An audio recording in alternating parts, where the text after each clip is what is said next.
Assalamualaikum warahmatullahi wabarakatuh. Gimana kabarnya hari ini kakak-kakak? Semoga senantiasa dalam lindungan Allah Subhanahu wa taala ya. Oke, sebelum kita memulai pembelajaran hari ini, kita berdoa terlebih dahulu agar pembelajaran kita dapat berjalan dengan lancar dan ilmu yang kita dapatkan menjadi ilmu yang berberkah. Isti'dadan, khusyu'an, du'aan. Bismillahirrahmanirrahim. Rabbi zidni ilma warzuqni fahma. Ya Allah, tambahkanlah ilmuku dan pertinggikanlah kecerdasanku. Amin.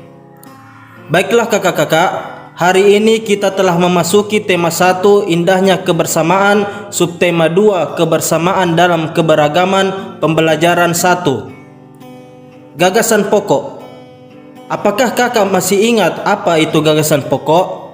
Bagi yang sudah lupa, kali ini Ustadz akan menjelaskan lagi mengenai gagasan pokok. Gagasan pokok atau gagasan utama atau ide pokok merupakan inti atau pokok masalah yang dibahas dalam sebuah paragraf. Gagasan pokok terletak pada kalimat utama dalam paragraf. Letak kalimat utama dalam paragraf biasanya terletak di awal, akhir, bahkan di tengah. Dan ada pula kalimat utama yang terletak di awal dan di akhir paragraf. Cara untuk menemukan gagasan pokok yaitu: yang pertama, bacalah seluruh paragraf dengan teliti. Cermati kalimat demi kalimat dan pahami apa yang sedang dibahas atau dibicarakan pada paragraf tersebut. Kedua, yaitu temukan kalimat utama pada paragraf yang dibaca tersebut. Kalimat utama adalah kalimat yang bersifat umum dan mengandung gagasan pokok di dalamnya. Kita baca secara seksama bacaan bekerja sama dalam keberagaman agama, paragraf pertama dan kedua. Kemudian kita temukan kalimat utama dan gagasan pokok pada kedua paragraf tersebut. Paragraf pertama. Kelas 4A mendapat tugas kelompok membuat hiasan bertema kemerdekaan Republik Indonesia. Denny, Lani, dan Rani berkumpul menjadi satu kelompok. Mereka sepakat mengerjakan tugas tersebut di rumah Rani pada Sabtu sore. Mereka tetap dalam satu kelompok meskipun memiliki kepercayaan agama berbeda. Apa yang dibahas pada paragraf pertama ini? Setelah membaca dengan teliti kalimat demi kalimat, kita dapat mengetahui bahwa paragraf pertama membahas tentang pembagian tugas kelompok membuat hiasan bertema kemerdekaan Republik Indonesia.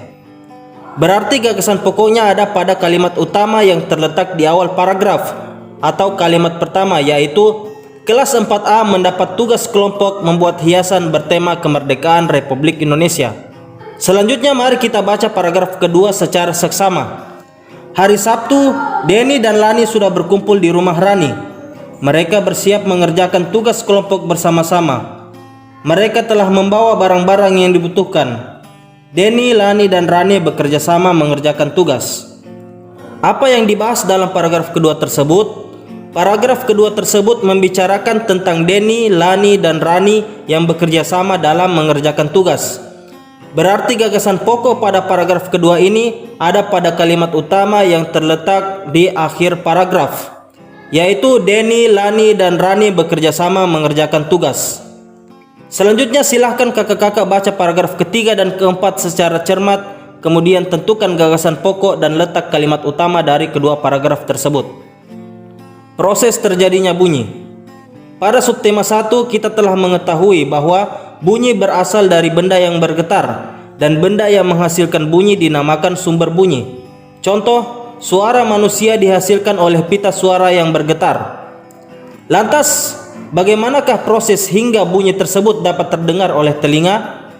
Jadi, sumber bunyi yang bergetar menghasilkan bunyi dalam bentuk gelombang bunyi.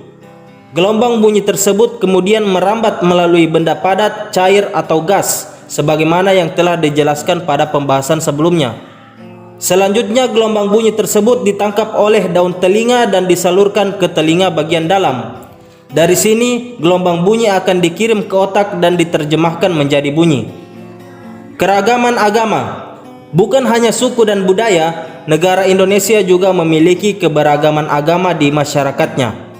Agama yang satu dengan lainnya memiliki perbedaan baik dalam hari raya, kitab suci maupun tempat ibadahnya. Berikut ini adalah keragaman agama yang ada di Indonesia.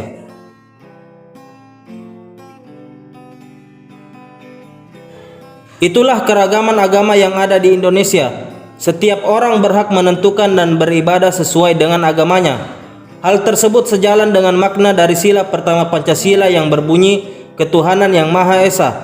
Oleh karena itu, kita harus tetap menghormati teman dan orang lain yang berbeda agama dengan kita. Allah Subhanahu wa taala juga berfirman dalam Quran surah Al-Kafirun ayat 6, Lakum dinukum waliyadin. Untukmu agamamu dan untukku agamaku. Baiklah, sekian pembelajaran kita untuk hari ini. Mari kita tutup dengan sama-sama membaca hamdalah. Alhamdulillahi Rabbil Alamin. Segala puji bagi Allah Tuhan semesta alam. Assalamualaikum warahmatullahi wabarakatuh. Jangan lupa subscribe.